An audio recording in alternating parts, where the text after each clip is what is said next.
Well, God bless you one and all, and welcome back to the Bishop's Corner. And of course, I'm your host tonight, and my name is Bishop Dr. Herbert Scott, the Chief Prelate of the Liberty Hall Cathedral of Praise, right here in the heart of Brooklyn. And we certainly have a special program for you tonight entitled, The Single Parenting Life in America. The Single Parenting Life in America. And we want to thank God for the man of God himself, Philip Reed, who is the CEO, the owner of Phoenix National Business Group, and he is affectionately known as Dr. Phil. We want to thank God also tonight for the panel that we do have.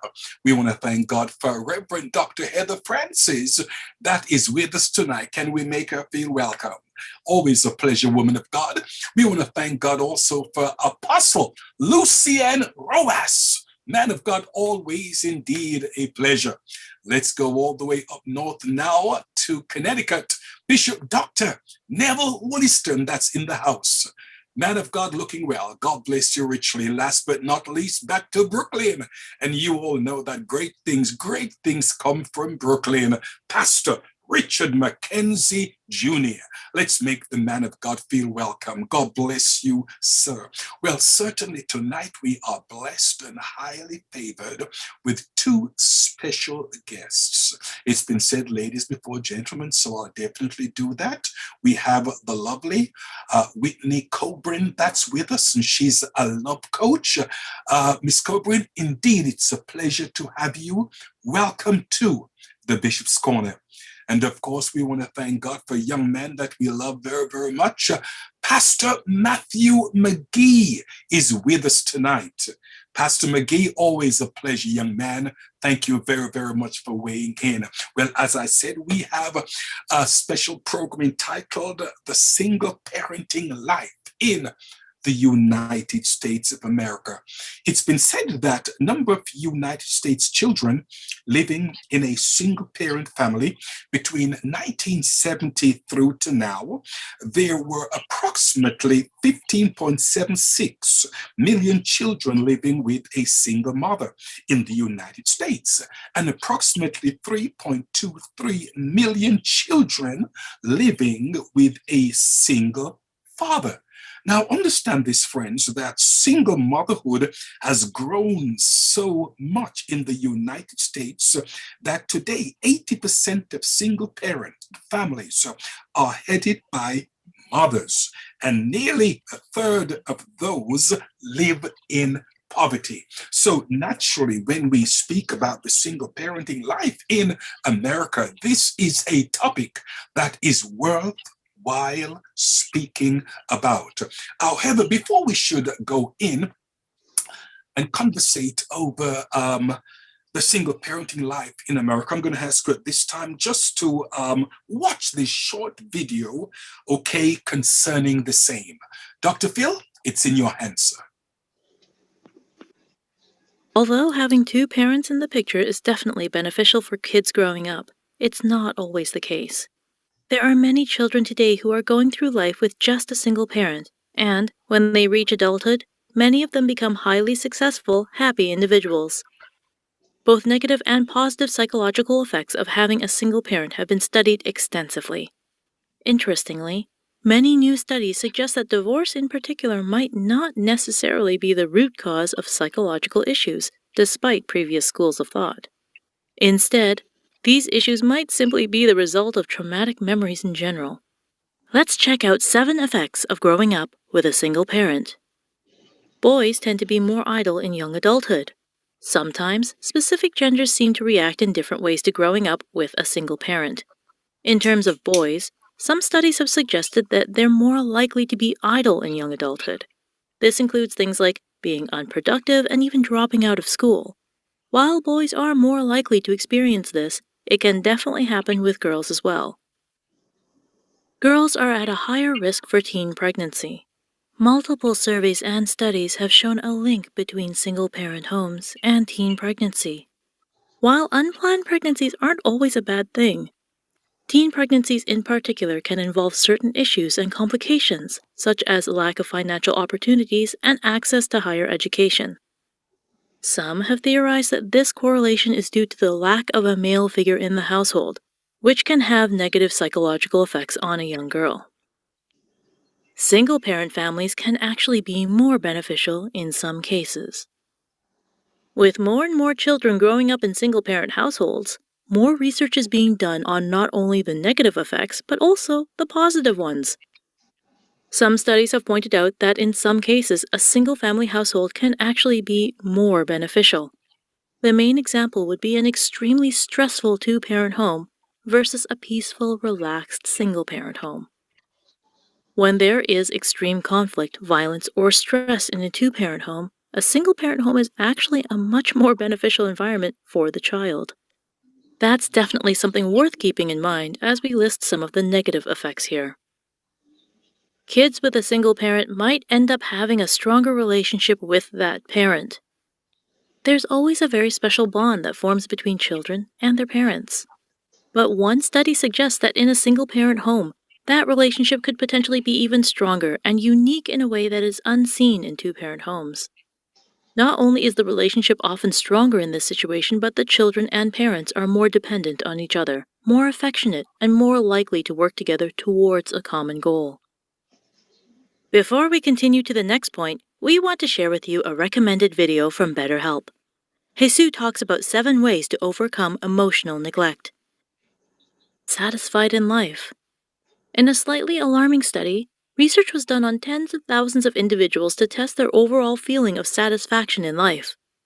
The study found a small but persistent decrease in life satisfaction among those who had grown up with a single mother throughout childhood. They found that these individuals were less likely to experience educational and economic success and good physical health. Additionally, they found a connection between single mother childhoods and unmet relationship goals. But remember, there was only a small decrease in life satisfaction when compared to those with 2 parents. There could be an increased risk of psychiatric issues. There's a huge wealth of scientific literature which states that single-parent homes are a risk factor for a number of mental health issues in children, including depression and psychological distress. Once again, we're not saying this happens to all children in these situations, but there's definitely a link. Also, we have to mention that the trauma of potentially negative memories might be the root cause, not necessarily single-parent homes specifically. Children with single parents benefit immensely from a strong relationship with their grandparents. Let's end things with something positive. What can be done to avoid some of these negative effects and help children in these situations? One study suggested a perfect solution. Encourage a strong relationship with the child's grandparents. The recent study discovered that this simple act can considerably boost social skills and help reduce behavioral problems in adolescence. This is a great example of how psychological research can really help those in need. What do you think about kids growing up in single-parent homes? Do any of our viewers have first-hand experience with these situations?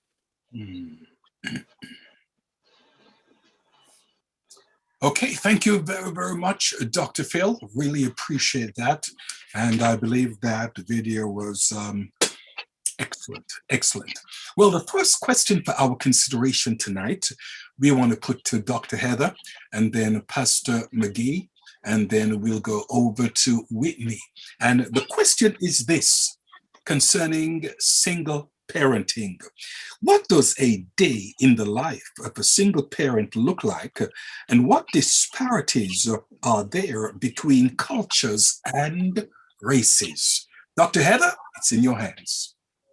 Well, good evening, everyone. It's an honor and a privilege to be back on the line again on the Bishop's Corner. I just want to greet our Bishop, our hosts. Thank you for always being so eloquent and being available to be there for us. I also want to greet the other panelists. Great to see you again, Bishop Wollaston, Apostle Rojas, and also the founder of the Bishop's Corner, Evangelist Philip Reed, affectionately known as Dr. Phil. And I also want to give a special greeting to Whitney and also Pastor McKee. Great topic. Excellent topic, by the way. What does a day look like? First, I wanted to comment on the video because I thought the video was very informative. However, after listening to the video, I realized that both my children and myself, we kind of break the mold. So we don't fit the mold of all of the negatives that I heard. So for that, I'm really grateful for. I'm really, really grateful that we don't fit the mold for any of the negative effects of what happens. As a matter of fact, my children and myself, we're quite the opposite. My children are very successful. They've done very well for themselves, both in college. And so I'm grateful for the bond that we have, great positives. I do believe that being close to your grandparents do make a difference because my dad was very, very key in influencing my son. So kudos for that. So I just want to give a little pound on the back for the single moms out there. Listen, we're doing okay. When it comes to a day in the life of a single mom, chaos. It's chaos. When I look back in my mind, I pondered that question because I remember that both my children are about 4 years apart, and they're almost 4 years apart. And so in the mornings, as far as getting ready for school, I would have to drop the kids off at 2 different schools. And so when it's 2 parents, at least maybe you can get a little help. But in my case, it was just me doing everything. So I was going to 2 different schools every single morning. And then my daughter had dietary restrictions. So when it came to packing lunches in the morning, I would have to shop differently for her than my son. So it was just chaos in the morning. And then finding the homework and making sure that everyone had everything they needed for the day. And so, and then because I worked and I had a business and being an entrepreneur, and I was in school, it was chaos. It was utter mayhem in the mornings, and then getting back home and making sure that, you know, they get a snack and homework is done again, and whatever projects have to be done or special assignments have to be done, and then I have to cook dinner, make sure that I start my homework, and if I, with my business, I would have to stop and see what was going on at the store. So for me, Bishop, it was chaos because it was a lot of work. And then remember, I was always in ministry. So I've always been active in ministry also. And then you have to take that into consideration. I was always in the limelight when it comes to ministry. So then you have to put church and ministry on top of everything else that you're doing as a single mom. So for me, it was crazy. And I also ran into some, as you mentioned, you wanted to know about cultural disparities. Well, with me, I literally had to move from one part of New Jersey to another because I found that my son was being stereotyped rather than just being a rambunctious, energetic child. He was being labeled, and I had to literally move him to a different part of the state where I could find programs that would help him and not just look at him as the problematic African-American little boy. And so that was a challenge. That was a struggle because I had to do that on my own. However, all I can say is it's rewarding when you put the time in and you develop that bond with your children as a single mom. And I believe that my faith had a lot to do with the foundation of believing that whatever we put our minds to as far as the family unit, we could accomplish it, and not just accomplish it, but be extremely successful. I'm very self-motivated. I never really needed any outside or external motivations to be there for my kids and to make sure that they were successful. And I was one of those moms where I told them, anything you want to do, you can achieve and you can be successful. You could be the president of the United States. And so I believe that when you're positive and when you give your children positive affirmations, yes, everyday life will bring struggles and challenges, but you can face it head on with your faith and with your belief system, and anything is possible. And with the right tools and the right education, anything is possible. So it was chaos every day, Bishop, but it was awesome. It was well worth it, and it was very satisfying. Beautiful, well said, young lady, well said indeed. Okay, Pastor Matthew McGee, sir, what does a day in the life of a single parent look like? And what disparities are there between cultures and races? Man of God. Blessings to you, Bishop Scott, and to the other panelists on the forum for the Bishop's Corner, Apostle Rojas, Bishop Dr. Neville Walliston, my friend, Pastor Richard McKenzie, and Dr. Heather Francis. Great to see you all again. It's an honor to be on and be a part of this conversation. I must agree with Dr. Heather Francis in the fact that, thank God, I kind of break the mold as well, based on the video and some of the interesting data that was illustrated on that video. I can say that a lot of the negatives, thank God I haven't really experienced to this part of my single parent journey. Though I'm not sure also if I fit the mold, quite the mold of what a single parent would actually be. And if I can just clarify that, because Sam's mother is very active in her life, obviously, as well as I am. Though we're not together in a marital construct or in like living together in a home construct. We do a great job as best as we can to co-parent, and we really prioritize our daughter. My daughter's name is Samara. She's 9 years old, going to be 10 in December. And we really work together harmoniously to really make sure that we put her needs and the things that will create a healthy environment for her to develop. And we're very expressive with her. We talk to her. We answer a lot of her questions that she even has concerning why me and her mother are not together anymore, because those questions have started popping up, and we answer those questions. And we're very kind of open with her to the extent that we can be at her current age. But the day in a life of myself, when I do have her, because I have her about 3 or sometimes 4 days out of the week, the way we have scheduled it out is like that. And based on my schedule, because I am bivocational, I work full-time in the OR as a surgical tech. I also have, relatively speaking, a full-time ministry workload in my role as assistant pastor at my church.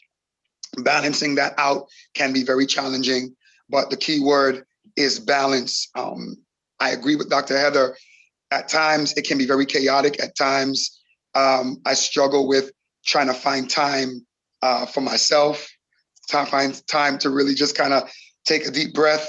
But at the end of the day, really trying to be intentional about balance, about spending quality time with her, about doing things with her, vacationing, also making sure that in her schooling, during the pandemic especially, I'm sure others can speak to this too, that created a great challenge, because it created the need for us to have to really plan things on the fly. And the pandemic caught everyone by surprise. And we had to then switch over to virtual schooling, which means that now we had to have more availability and more flexibility to have someone present and available to be with her during virtual schooling, making that transition, because it was very challenging for the children, especially in her age group. That was very challenging. Making sure that she gets to school, making sure that food and everything like that is prepared, making sure that all those other priorities in terms of clothes. She's growing out of the wazoo, so we're always turning over her clothes, and we're always having to pay attention even to what's going on socially with her. Because as you know, in this day and age, with the access that our kids have to social media, you have to really pay special attention to what's raising your children. Because if you're not paying attention to them, and if you're not prioritizing time with them, then you're not really raising them, and something else probably is. And so that's another part of the challenge. But thankfully, I can honestly say, with all the challenges, I thank God that her mother, she's a tremendous mother. We work together really well.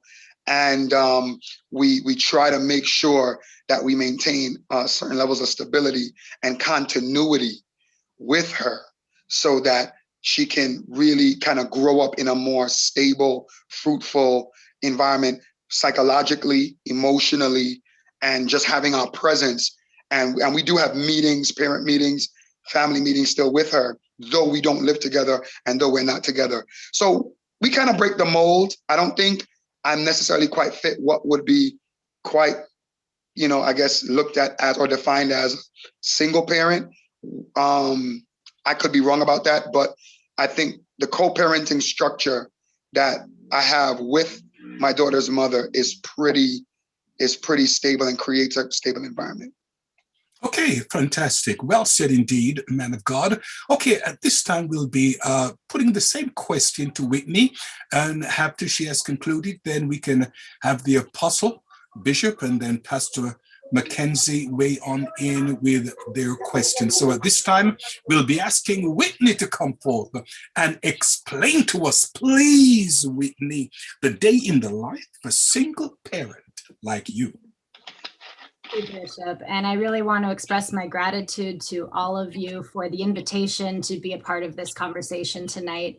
This is something that I'm passionate about, having been a single mom raising my son, and having worked with so many single moms to help them to find love again and to become part of a partnership.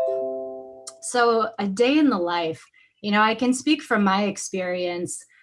In the beginning, well, I was 24 when I had my son, and it was an unplanned pregnancy, and very much what they explained in the video. I was raised by a single mom with no father in the house, and I really struggled with relationships and struggled with understanding men and being with men. And it's really what's led me on my path now, that I have learned how to be better in relationships and parent better, that I may share that with others. When he was just a baby, and I was just out of school trying to make things happen. Thankfully I wasn't a teenager, which would have made things much more hard, but it was tough. I was stressed. I was waking up with the baby in the night and waking up in the morning and getting him ready for daycare and dropping him off and going to work and working all day and picking him up at as late as I could, trying to be at work as long as I could, and picking him up at 6:30 at night. Dinner, grocery shopping, chores, household cleaning, all of those things were all me. It was just the two of us. I lived with roommates at various points when he was really little, just because money was so tight. I can't speak much for the cultural differences in my experience, but I can speak for, just being a single parent that is not financially stable and not stable in general. We had to move a lot of times. It was very tough. And I'm really, really grateful that, as I've grown up over these last 15 years since then, that things have gotten better, things have gotten more stable, that I was able to build a career, that I was able to get into a really positive relationship. Even though I'm a love coach, I'm not necessarily pro relationship, because as the video said, sometimes it's better to not be together. Sometimes there are abusive relationships, but what I am an advocate for is being a healthy individual, being healthy within yourself, and forming healthy relationships, and also setting role models for the kids in healthy relationships. So that's just my opinion. Okay, thank you very, very much. Well said, young lady. Before Apostle should weigh in with his question, now you're the only one really that really mentioned the four-letter words such as cook, wash, iron. Now, I don't know if Dr. Heather or Pastor McGee knows about those things, but I'm sure that as a single parent, we've all come across, no, you've all come across those four-letter words. Okay, so at this time, we'll be asking the apostle to weigh on in with his questions. Thank you very much, Bishop Scott, and to the panelists and to everyone that's on tonight. I greet you tonight, and I'm just honored to be here. Such a wonderful conversation, and we cannot just sweep this under the rug. Problems don't solve themselves, and it's good to have healthy discussions. There are so many single parents out there that's juggling and trying to act mother and father role at the same token, at the same time. So one of my questions tonight is, I'm going to be kind of intrusive and blunt. Are you dating? Now, hold up. Are you dating? And if so, how do you feel about having someone around your children or child? Because in today's world, there's so much craziness and abusiveness and different things that are happening. I know one can be protective as a single parent, and bringing someone into the mix, that is a balancing act. If you are, how do you dissect? How do you orchestrate? How do you balance that role? And are you intend to? If not, because you're young and you need love and you must live life. And we have a love coach here, so I wouldn't say much further, but I'll just pose the question. How do you? Is it okay if I speak in on that first, Bishop? Sure, please go ahead. Okay. That's a great question. And to answer your question directly, yes, I am dating. I am currently in I'm currently in a very, very, very serious relationship. We're at an advanced place. I would say that has been one of the major factors in my relational journey thus far. The synergy or the connectivity, the fit, so to speak, with ingratiating someone with the fact that I do have a daughter, and obviously she is a priority, one of the main priorities in my life. And if there is a disconnect with the person that I'm dating and my daughter, that creates a huge hurdle. And that's something that obviously I have to consider greatly. The next factor is being a pastor and being a single pastor. That obviously comes with its challenges in and of itself, but that creates also another challenge. And a person that you're dating as a pastor, they have to understand your call, the responsibility, the accountability aspect of your life being surrendered to that call, that commission.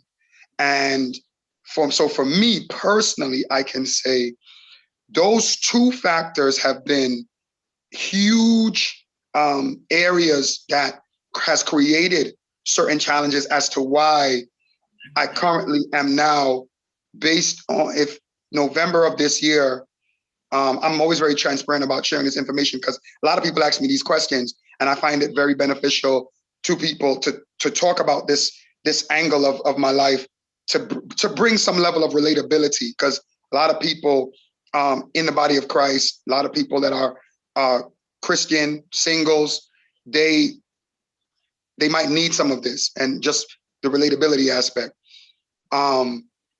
November of this year will make it 8 years since I've been divorced.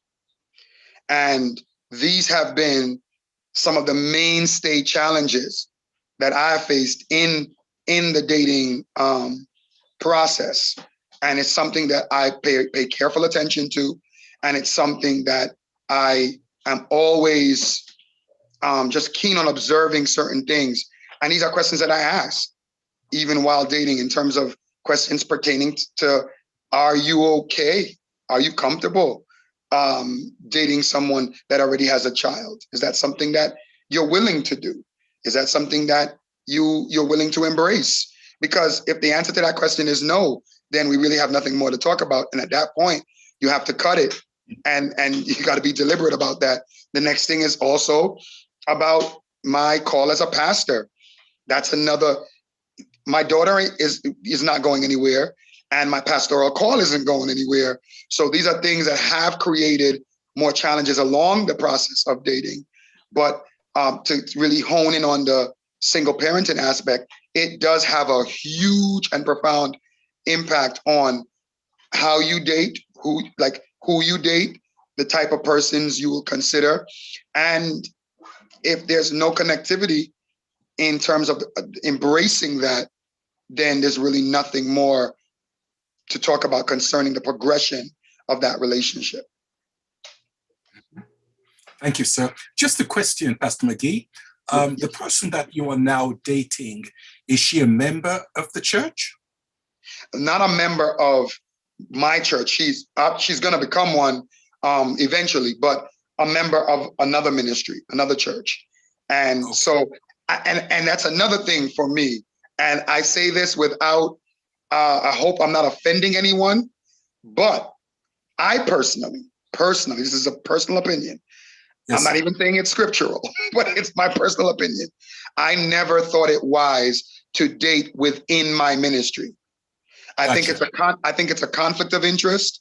A lot of issues can arise based on that, because I do believe that shepherds, pastors, you have to be you can't become too familiar with the people that you are called to lead and assigned to, because it compromises the assignment that God has called you to pastor them. And once you start to cross certain lines and lines become blurred, now you have another problem on your hands. And yes, sir. God forbid something goes wrong and that relationship doesn't pan out, which that can happen.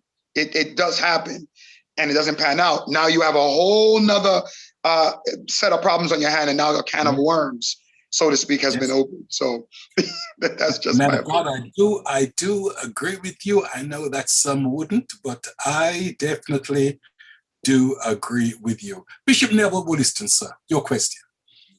Yes, Bishop. Good to be back again on Bishop's Corner, and to my fellow panelists and Pastor McGee and also Whitney. Thank you again for joining us. You know, Bishop, I have to say first and foremost to the single parents that we're speaking with tonight, I take my hat off to them, and I just thank God they have done a wonderful, wonderful job and continue to do that, because I'm sure it's not easy. I've never been a single parent, but Dr. Heather used the word chaos. Now, as you know, I've raised quite a few kids, and I know what chaos is. Both my wife and I, we've raised children in a 2-parent home. So I understand chaos. For the life of me, I could not imagine raising 1 child, 2 children, or what have you, and just think about chaos. So, you know, I say to them, God bless you.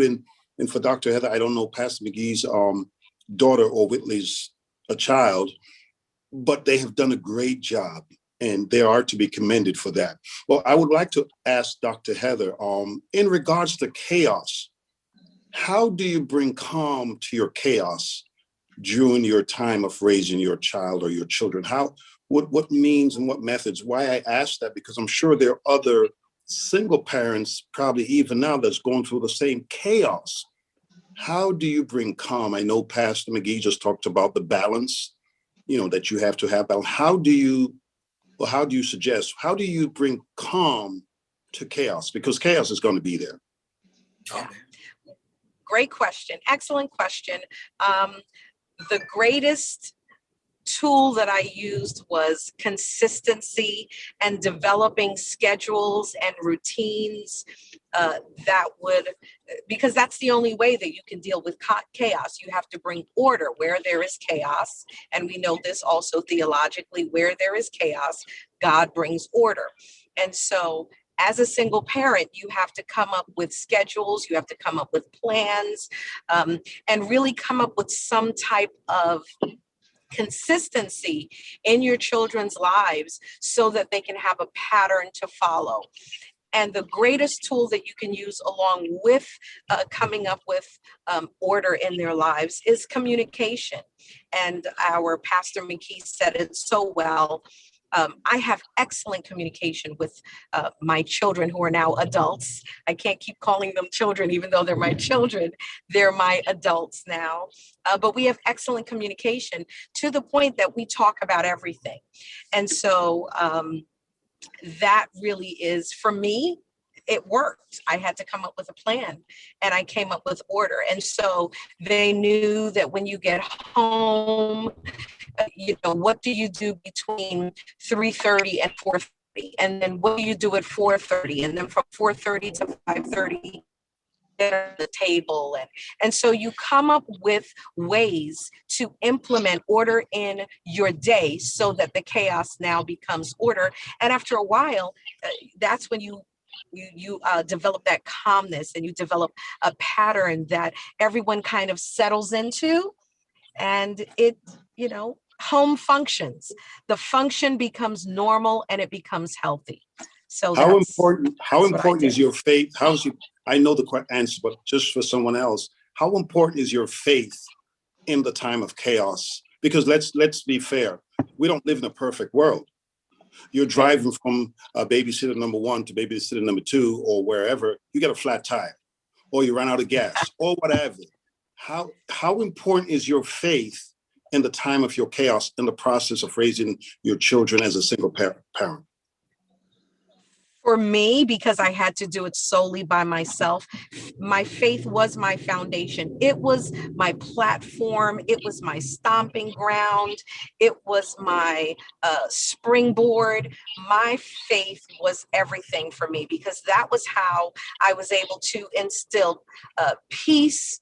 When we were going through uncertain situations on the road, there were times, believe it or not, where my car would break down and it would just be me and the kids in the car and it's negative 10 degrees outside and we don't know how we're going to get home. And so I would say, okay, the first thing we're going to do, we're going to say a prayer, and we would say a prayer and then we would call Granddad.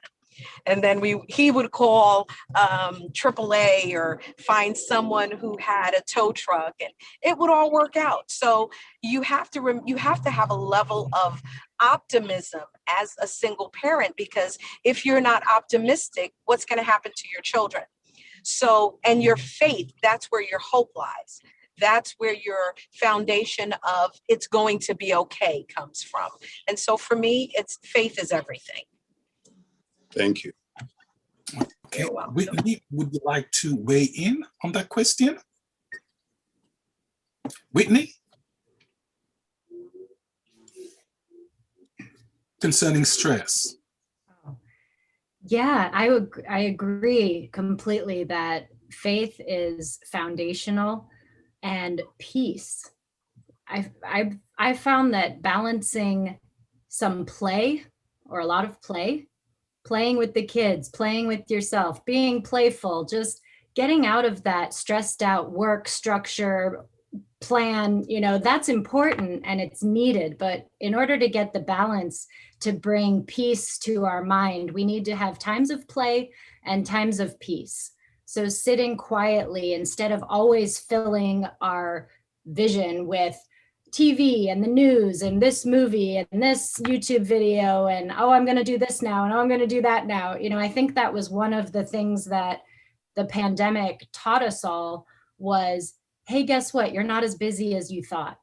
This excuse that we all were running around going, how you doing? I'm so busy. How you doing? I'm so busy too. I'm so busy. Let's all be so busy. And we're so busy. And, all of a sudden we had nowhere to go, no kids' sports activities, no social events, no church, no anything for a while there. And it was so eye-opening to say, who are you when you're not busy? Who are Thank you you in much. your quiet moments of peace? Beautiful. Okay, Pastor McKee, would you like to weigh in, sir? How do you deal with stress? Wow, I would have to definitely echo what's already been said. It's just there is, as the Bible says, a peace that surpasseth all understanding, and it is very real, and it's very much needed. And at times when you really do have to just stop, you got to stop. You know, when you can, you got to actually schedule in that time to just sit down, take a deep breath. I also believe in what Dr. Heather spoke about, organizing, planning. You have to have that as a component to really remove or take away, or on some level, just kind of silence the stress to some extent, because there's always going to be a certain level of stress. That's called adulting. You know, when you're an adult, there are responsibilities. There are things you're just accountable for and responsible for. That's a part of this journey. So the more organized you can be, and the more you can schedule in vacation times, you time, having me time is important. You know, to be effective in the different roles that we have to play, having me time helps you to steady yourself and center yourself. And that's where you go back to what we were talking about with our faith. Our faith provides that platform. It provides that shelter, if you will, that there are burdens and there are stresses that become so overwhelming that we can't do it on our own. So we need to cast our cares and our burdens on the Lord and leave it there and trust that God is going to give us the wherewithal, the tenacity, the stamina, and just the ability to organize and to really steady ourselves. Also, I love what Whitney said about having fun, you know, looking at your blessings, counting your blessings, naming them one by one, and enjoying those blessings. Even with the stressors, you've got to look at the silver linings, and you've got to say, well, look, I'm still blessed. This God is faithful. God is good. Talk to your kids, have fun with them, plan vacations. All of that stuff is important in terms of de-stressing. I truly believe all play an important part. Thank you much, man of God. Thank you much. Okay, so this time we'll ask Pastor Richard McKenzie to weigh on in with his question. Bless you, everyone. To Dr. Phil, our the man himself, amen. To Bishop Scott, to my fellow panelists, Dr. Heather Francis, Apostle Roas, Bishop Wollaston, to my brother from another mother, Pastor Matthew McKee, and amen, Whitney. God bless you. It's a pleasure to be on with you. That question that was asked by Apostle Rojas to my brother, it really hit home, because as many of you know, I have four children.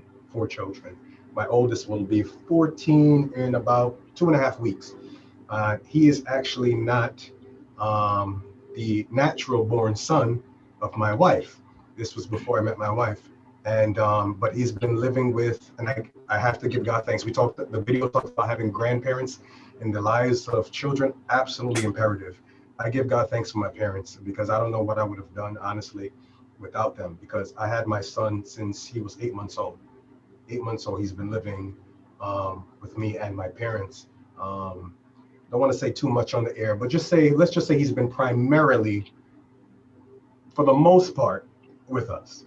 And I give God thanks for them. But when I met my wife, that was one of the major things, Matt, that I looked into, that relationship that she would have with him. Because if you plan to settle down with somebody, that is key.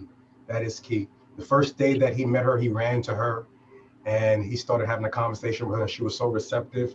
I was like, all right, this possibly may work. And then as you watch the relationship over time, if you see them now, nobody can tell her that is not her son, because they have bonded so much. everybody thinks that that is his mother. So that is key. So I appreciate that. Now, my question is, as a father of four, I have realized that raising children is extremely expensive. You cannot get children off a dollar menu. Children are extremely expensive. I looked up some stats a while ago, and according to the USDA, it said that in 2015, the approximate annual cost of raising a child was $12,980. And over the course of the time that they were born till they're 17, $233,610. $233,610, and it excludes college. So for all those that have more than four, God bless you. God bless you. Amen. So my question,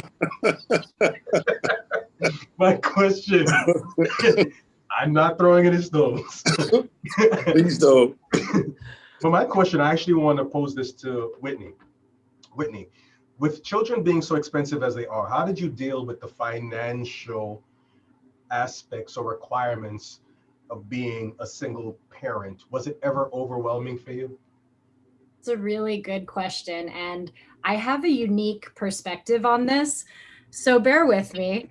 A lot of what let's see, starting with that, I really struggled in the beginning. I mentioned this already, that I was fresh out of school and didn't have much of a career yet. I was actually doing door-to-door sales for a company when I got pregnant. So it was very tough.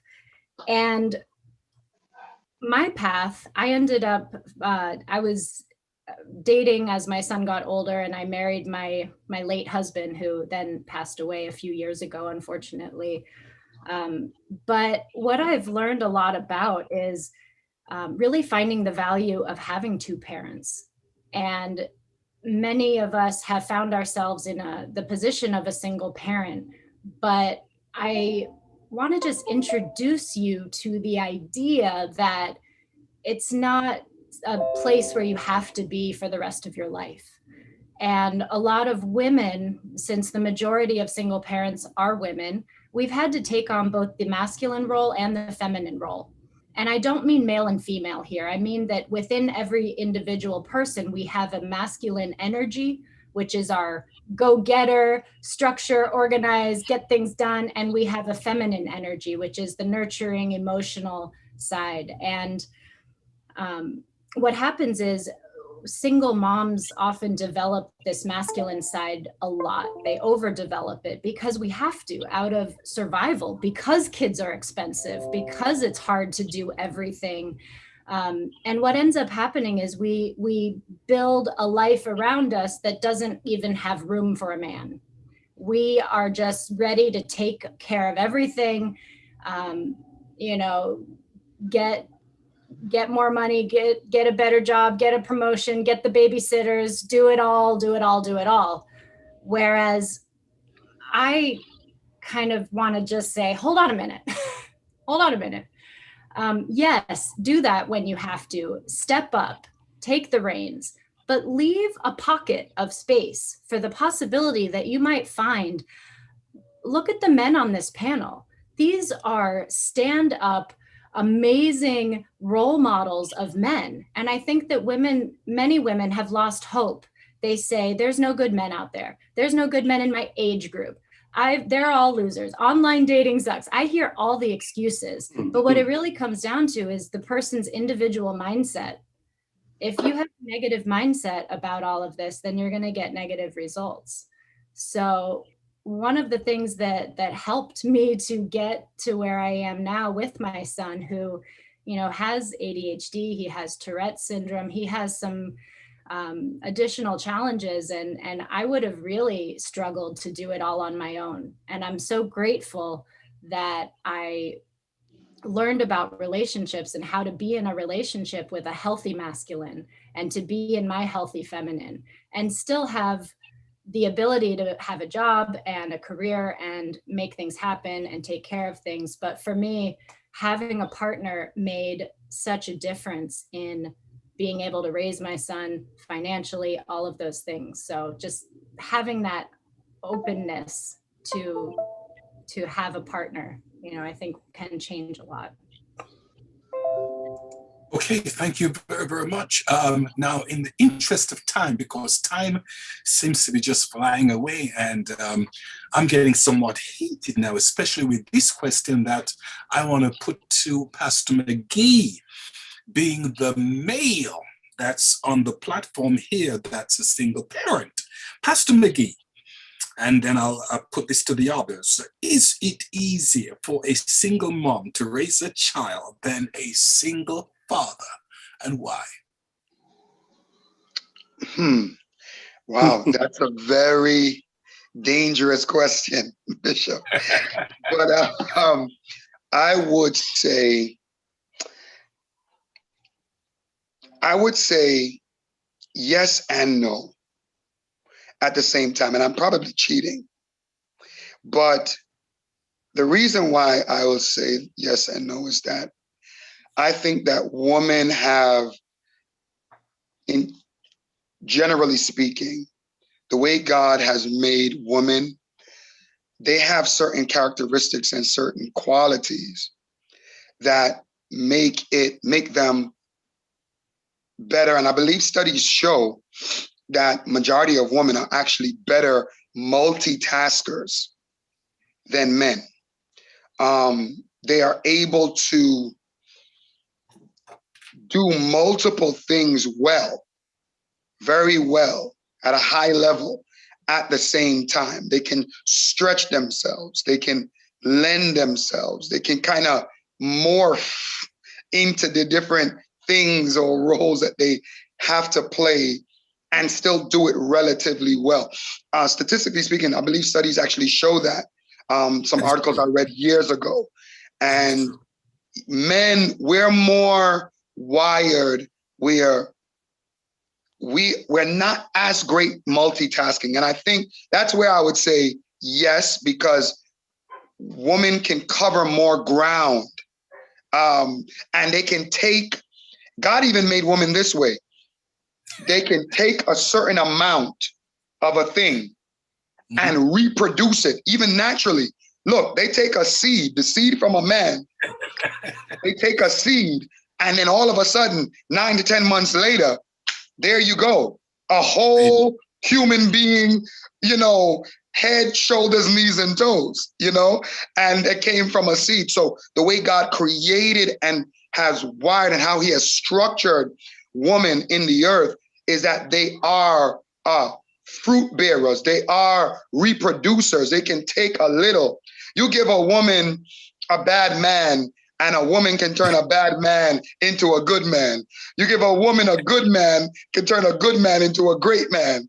You give a woman a great man, can turn a great man into just like a world changer, because by nature, even the phrasing, a help meet, when you break down that word, it's one that is skilled, anointed to enhance, to literally promote and to boost up and to just make how many times better. So that's why I would say yes. Now, where I would say no, and this is going to be a brief part of the no aspect, where I would say no is that I don't think it's fair per se, and this might be an interesting perspective. It's not fair to say that it's easier, because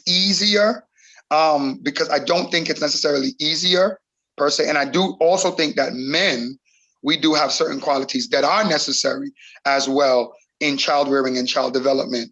And I actually know a few men that have done a tremendous job in raising their children as single parent fathers.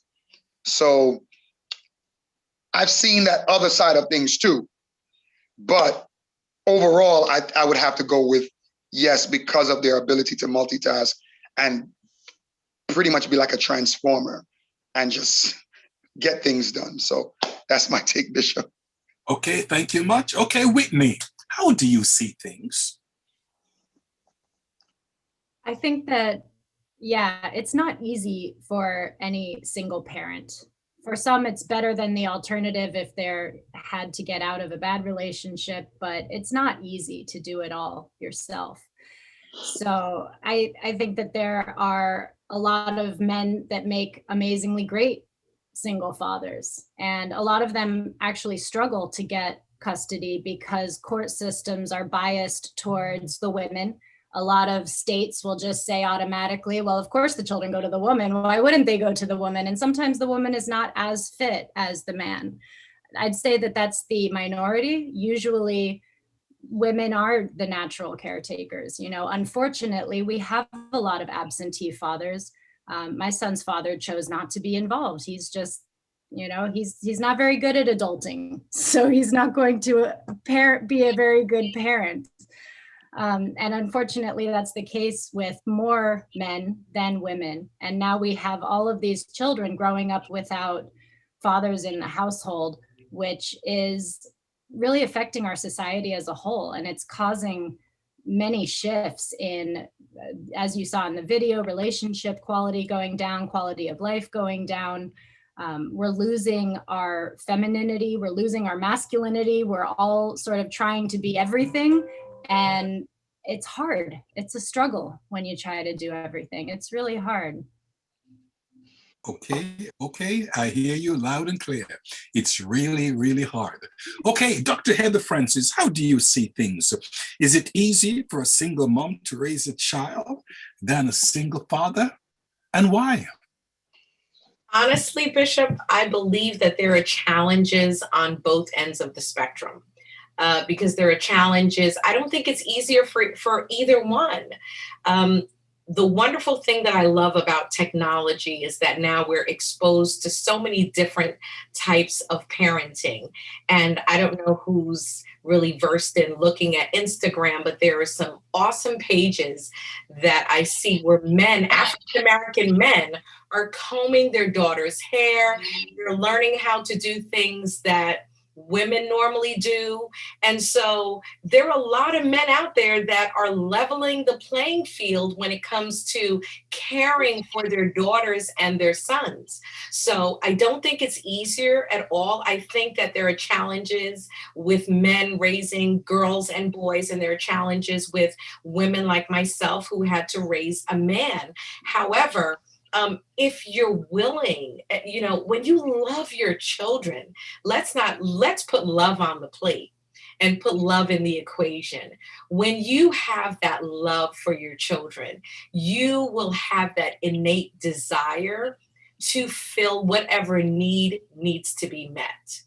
And so with me, when it came to my son, I knew that he needed that father figure in his life. And that was where my dad stepped in. And that was so well said by the video at the onset of the program. And my dad was that positive dad, the provider. You know, he was married to my mom for 50 years before he passed away. And I'm going to be really transparent. My mom didn't even know the name of the mortgage company where the mortgage was paid, because my dad was a provider and he bought 3 homes, you know, for my parents, for the both of them to live in. And he treated my mom like a queen, and he took her on vacations every year. He took care of her. And so my son was able to see what that looks like. He was able to see what a provider looks like, a strong man that provides and takes care of his wife and his children. So, but where did that come from? That came from me seeing that void and wanting to fill that need. And there are resources out there. I mean, there's the Big Brother organization. You have uncles. You have people around you. You have your pastor. You may have deacons in your church. You may have strong Black men like Pastor McKee in your congregation that you can have them spend time with them. So listen, when you put love in the equation, whether you're a single father or a single mother, you will find a way to fill that void in your children's lives. And it won't be easier for either one, but it's doable. It's doable. Okay, one of the things I like is this, the fact that you are looking at someone that was grown up by a mother. My father died when I was 5 years of age. And I do thank God for where I was educated in England. And at that particular point in time, when I was born in England, they taught you things like cooking, teaching men, boys how to cook. They taught me at school, not just that, but how to knit, how to even crochet. Men learning how to crochet. And let me say this, I enjoyed all of that. And guess what? I am not funny. So don't you dare look at me funny. Okay, I say this to say that listen, men can do what ladies can do. However, I prefer, being honest with you, being raised by a mommy than a daddy. Okay, my mother did not joke, J-O-K-E, no, no, no, no, no. She turned me upside down. She never tied me like some of you did to your children, never tied me. And I'm not calling no names now, okay? But listen, she did discipline me, and I thank God for that. And I did not turn out too bad, did I? Apostle Roas, did I turn out too bad? Oh, you turned out to be great. Thank you, sir. Okay, so this time we'll be asking our panel. Okay, Pastor Mackenzie, Bishop Williston, and Apostle to weigh in with your questions, please. Well, my first question that I asked was only answered by Pastor McGee. And the other two beautiful sisters on the panel did not rebut, did not answer, so to speak. So please ask the question again, man of God, would you please? Yeah. And again, I want to really go along that line, because mothers can be protective and territorial, and now, and also the kids, when someone would come into your life, they see it as someone infringing on their turf or their territory. How do you balance that? Or do you resign to, you know what, I don't want a stepfather dealing with my daughter. I don't want a stepmother dealing with my son, or whatever. And these are painful experiences, being single. I would prefer to have both male and female in the house. The Bible said it's not good for man to be alone, and two is better than one. But unfortunately, I think it's better to come from a broken home than to live in a broken home. So unfortunately, there are single people out there that does a great job at mother and father role. But at the same token, it doesn't mean that you have to put your love life on the shelf. We have a love coach here tonight. And sometimes in our pain, we get purpose, and we get productivity, and we get power. And when you share your experience, you don't waste that pain. It may help someone who is single and is going through the same thing. So tonight, when we talk, we are edifying, we are helping, we are sharing our experiences, and it will help somebody as they hear. But how do you deal with that situation of someone coming into your life? You may be well established financially, or may not. You might need help. You may not. How did that person deal with your kids? It's just then a blended family. It's challenging. These are real legit questions. So how do you deal with that? And yeah. Yes, I'd be happy to answer that question. When we're bringing someone into our home, it's a risk. I know when I met my partner now, who I've been with for 2.5 years, we both have children the same age, 14. And when I met him, he said, "You're probably not going to meet my daughter for 3 years." And I said, okay, because I respected him as a father. I respected him protecting his daughter. I respected him not just introducing her to female after female. And so I understand that it is important to protect our children. It's also, there's a lot that you have control over. You can't control other people, but you can stay in touch with your intuition, stay in touch with yourself, pray about it, listen to God. So many times people will come from a state of desperation and they'll ignore red flags, they'll ignore signs, they won't ask the hard questions. I say ask the hard questions right away, right in the beginning. As Pastor McGee said, he said, my pastoral commitment and my child are my primary commitments. And if you're not okay with that, there's no need to complete this conversation. And I 100% agree and support that. I think that we need to be very in touch with ourselves, very in touch with our spiritual guidance all around us, and also very clear on what we want. I don't want anyone to settle for less than they deserve or less than what will benefit their household and themselves. So knowing what you want, being very clear on it, and that is one of the ways that you attract it into your life and can find that. But until then, be careful. Well said.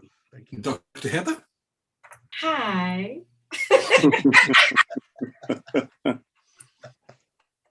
So I didn't say good evening to Pastor McKenzie. Pastor McKenzie, I love you. How you doing, sweetheart? I'm doing well. Now answer that question.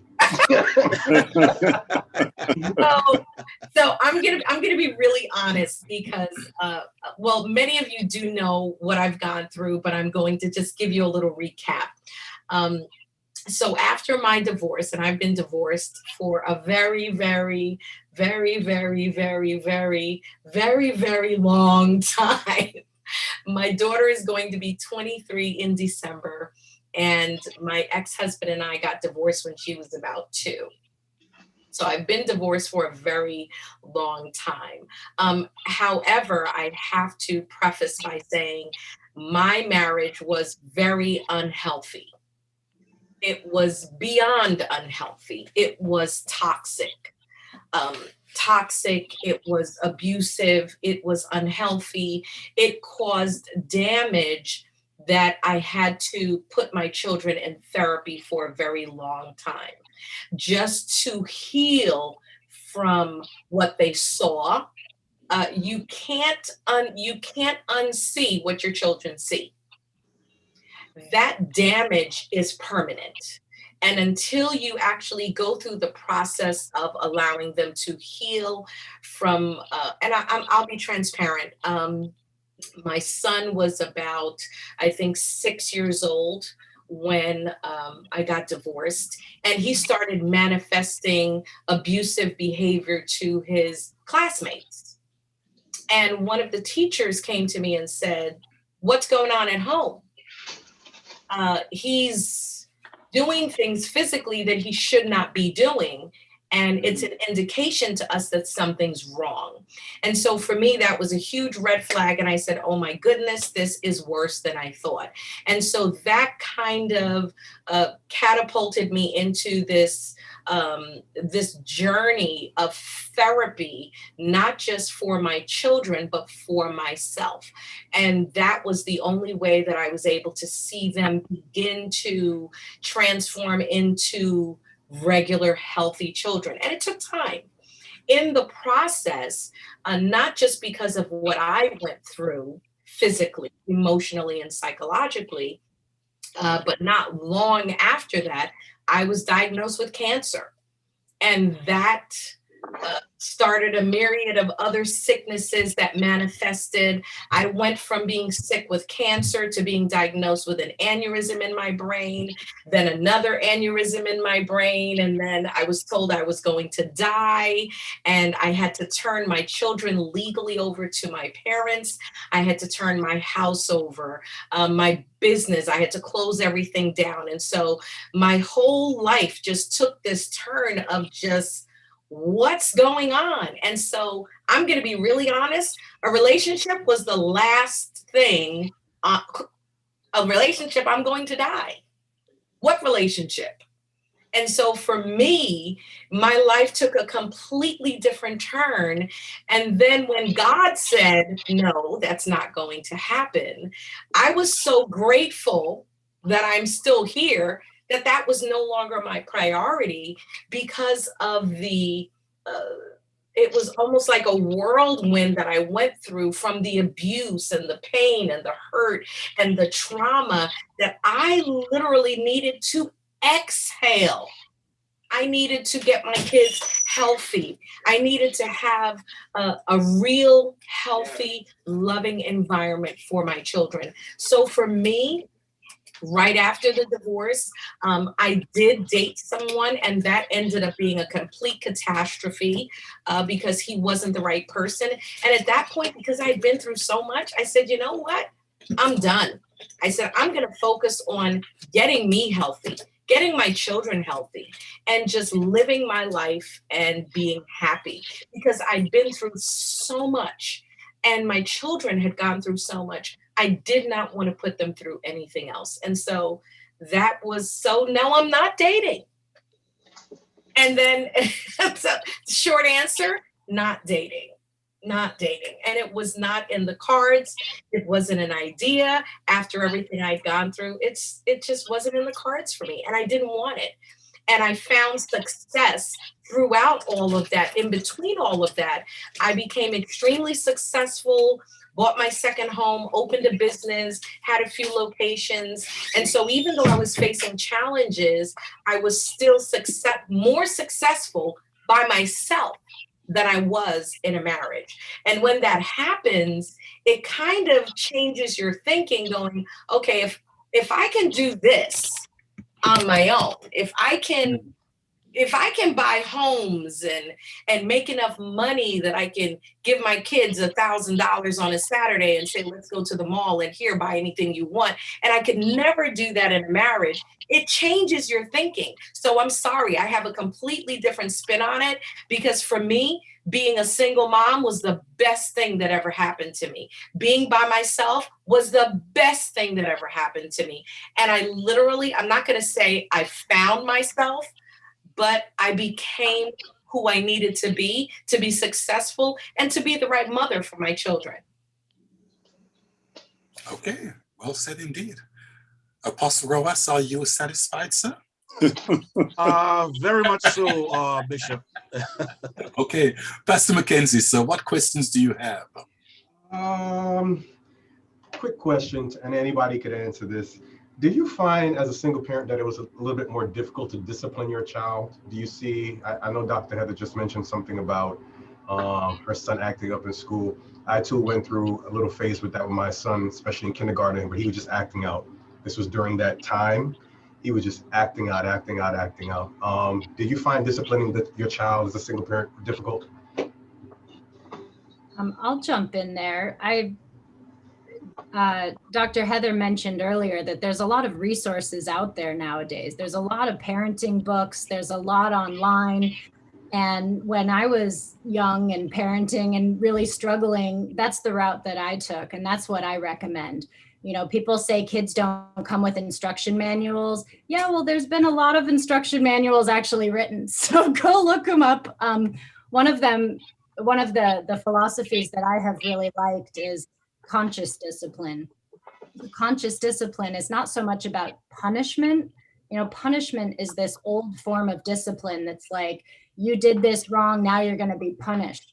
But conscious discipline is teaching them the structure of natural consequences, preventative measures, talking to them about it first, being conscious. You know, the unconscious discipline is when someone does something and you just react. Oh my God, why'd you do that? You know, and that's what we want to get away from is making these conscious decisions instead of just conscious reaction. Yeah, Whitney, I would have to agree so much with that. I found that, and I'm sure everyone's situation or circumstance may be different. Some different variables that might come into play, but I find that really just punishing without having a conversation and teaching a particular lesson, it actually has a more negative impact than if you actually, even if you do still have the punishment aspect in there, or the disciplinary aspect in there, you still have to have a conversation of something has to be taught, something has to be somewhat explained. I think sometimes we get into a mode at times of just,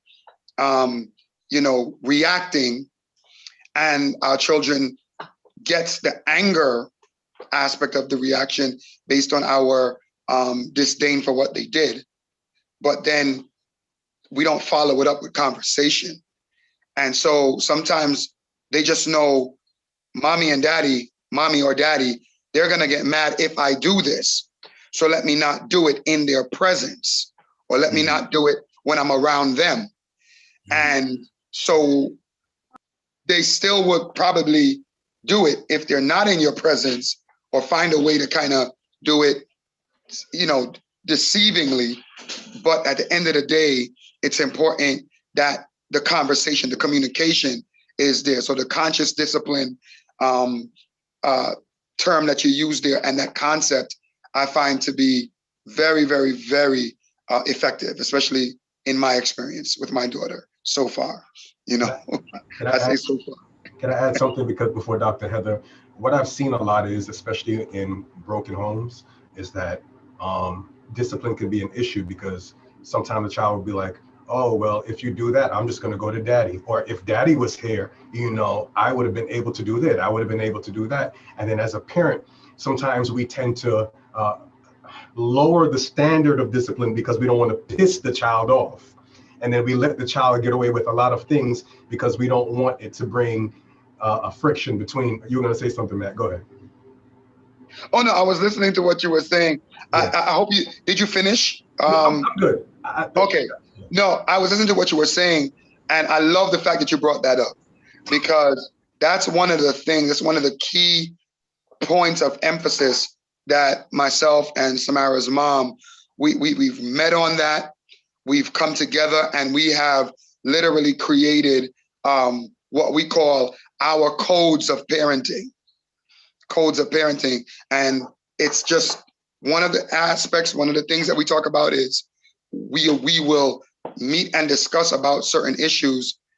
If behavioral issues arise, or if Samara does something that she gets in trouble in school, or whatever the case may be, we literally will meet, talk about it, and we will get on the same page and make sure there's no compromise with either which way or the other. That is, if I say something in disciplinary action, if she says something in disciplinary action, we really try to support each other and make sure that we are even keel across the board. And there's no kind of like her manipulating, because kids start to go through these different phases, and they learn how to push the limits and the boundaries, and they can learn manipulative tactics, because kids, especially these days, are very intelligent. Very intelligent. Pastor McGee, do you find that your daughter is more understanding or resentful that your mom and not together? You and her mother not together? Oh wow, that's another great question. I would say there was a phase that there was more resentment, because I think that the phase or the stage that she was in was like, why aren't you guys together? Like, why do I see that there are some of my other friends have their mother and father living together in a relationship, married, and why can't that be my reality? So there was a question of why, and she couldn't quite process and wrap her mind around why we were not together. And it was kind of more like, you guys need to just be together and just make it happen, and we should live together. And there was I don't think her mind was at the place, obviously, at the time to really process that it's not necessarily a perfect world, or it's not necessarily some of the shows she might watch, and some, in certain ideals that might be presented to her based on what she might watch on a Disney show channel, seeing a, father, mother, husband, wife, kids construct. And she's just wondering why. That was a phase, and she struggled to understand it then. Now it's like night and day. Bishop Willison, it's like night and day. Now we've had certain conversations with her. She's 9, about to be 10, and she's very intelligent, very advanced in her thinking. She asks some of the craziest questions, that you wouldn't believe. And we're just open and transparent with her. And now she understands a lot more of certain dynamics. And one of the things I explained to her recently was that your mom is a great person. You know, I'm a good person, but sometimes even like good people, like they don't match. They don't work. It's not an indictment against your mother. It's not an indictment against me, but sometimes you thought each other to be a certain way. You thought you had the same purposes, the same passions. You thought you had the same direction in life, and it just doesn't work out. And inherently, you have to make a decision, you know, and we explain that to her. Great, thank you. So I wanted to respond to not just the parents being together, but discipline. When it comes to wanting their parents together, my kids are completely on the other side of the of the spectrum. They don't want us to be together because they saw certain things. So again, it goes to the experience and what happened in the dynamic of that family.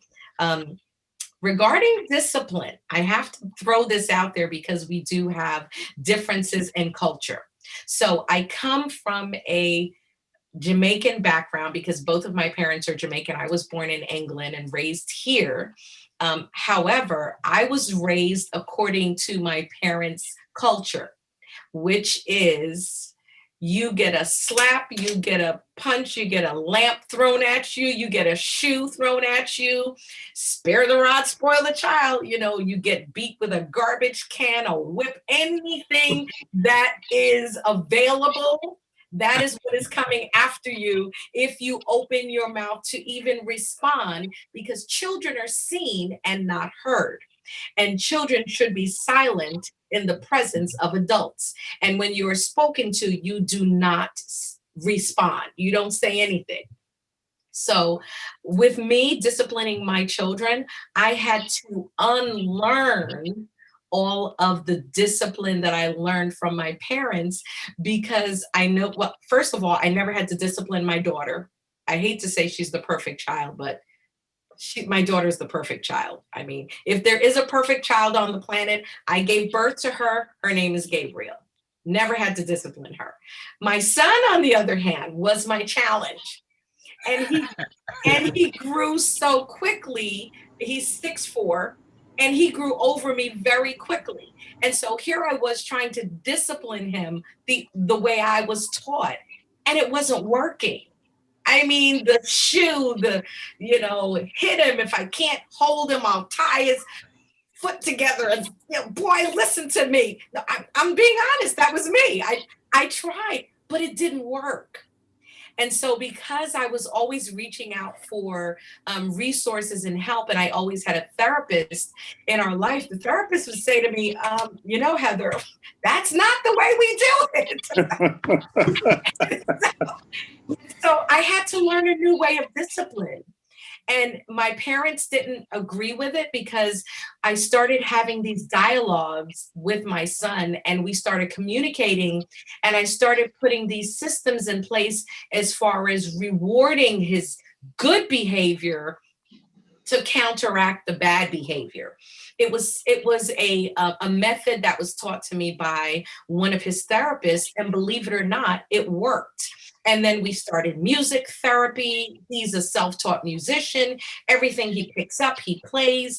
And so I started trying these other avenues that these therapists were presenting to me that went against everything that I knew. And in the meantime, I had my parents in my ears going, that's not what we do, but it worked.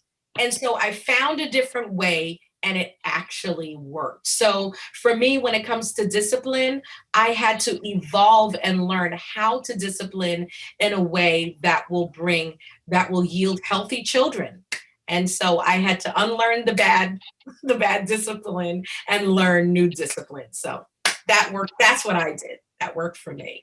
Thank you very much, Dr. Heather. Now, unfortunately, listen, we only have approximately 2 minutes left. This is fun. This is fun. Honestly, we have heard a lot. We have said a lot. What should we take away from this conversation? I'm going to be asking Dr. Heather Francis to weigh in first and then Apostle, and we take it in that order. Dr. Heather Francis, what should we take from this conversation tonight? Hold on, I have to unmute. Am I unmuted? Oh, yes, I Yes. am. Okay. What would I say? I know that being a mom makes me more desirable, not less. And I believe that I am a mom and I am a woman first, and I can do anything as a powerful Black single mom. And if you're out there, you can too. Apostle. Unmute. I really enjoyed the program tonight, and I feel like the time just slipped away and we didn't cover all the bases, but I really enjoyed tonight, and this is good. It's very therapeutic for those that are single and that are listening out there. Yeah. Thank you. Bishop Neville Williston, sir. Yeah, Bishop. My take is this. Children can be a challenge, cause chaos, and they're very costly. That's it for me. Pastor Richard McKenzie. First and foremost, there needs to be a part two. And Yeah. secondly, the life of a single parent is not easy, but you can make it. For all those of you out there, you can make it. Pastor McGee. Yeah, I would say, challenges abound on many different levels in many different ways. Everyone's journey is different, but the truth of the matter is challenges are some of the tools that I think life throws at us to help us to transition, to become, and to really just become just more skilled, sharper, more impactful individuals. So to anyone that's in that single parenting aspect, that role, that reality, you can do it. You can do it. You can do it. Thank you much. Okay, Whitney. Yes, everyone, please have compassion for yourselves. It's so easy for us to have compassion for our kids and to love our kids.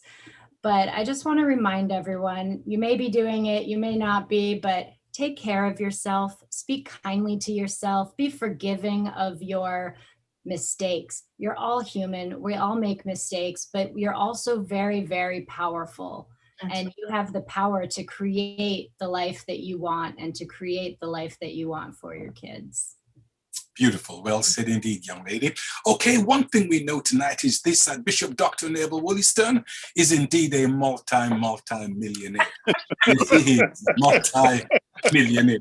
But let me also close by saying this, that not everything you confront works out, but nothing works out unless it is confronted. Wow. So may we take that away tonight. And let me say this, it was great tonight having you all on the Bishop's Corner. And I know that time is really gone, but let me thank Philip Reed for a job well done. Man of God, we do applaud you for a job well done. Thank you for those of you that's on the panel tonight. Thank you for our guest, Pastor McGee and also Whitney. And we know that by the grace of God, we will see you all again. God bless you. See you next week, same time on